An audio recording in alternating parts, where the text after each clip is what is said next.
কবে? আসসালামু আলাইকুম, কেমন আছেন আপনারা? আজকে হচ্ছে দেশি বড় মুরগি দিয়ে নতুন আলুর ঝোল রান্না করতেছি, পাতলা ঝোল। আমার ভাইয়ের শ্বশুর আসতেছে, এই জন্য হচ্ছে রান্না করতেছে এগুলো। কালারটা দেখেন, সে আসছে সরিষার তেলের তরকারি, আর হচ্ছে সব বাটা মশলা ব্যবহার করলাম। বাটা মশলার তরকারি হচ্ছে আলাদা।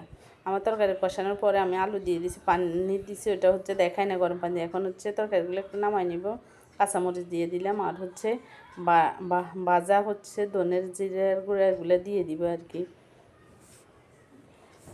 দেখেন, এগুলো দিলে হচ্ছে খাবারের স্বাদটা অনেক বাড়ে, আবার হচ্ছে কালারটাও অনেক সুন্দর হয়।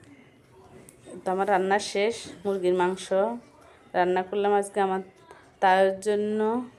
এখানে করলা ভাজি, আর হচ্ছে চিংড়ি মাছ বোনা, পাতলা ডাল, এখানে হচ্ছে লাউ। আমার রান্নাগুলো কেমন হয়েছে কমেন্টস করে জানাবে। আজকের মতন এখানে বিদায় নেব, আল্লাহ হাফেজ।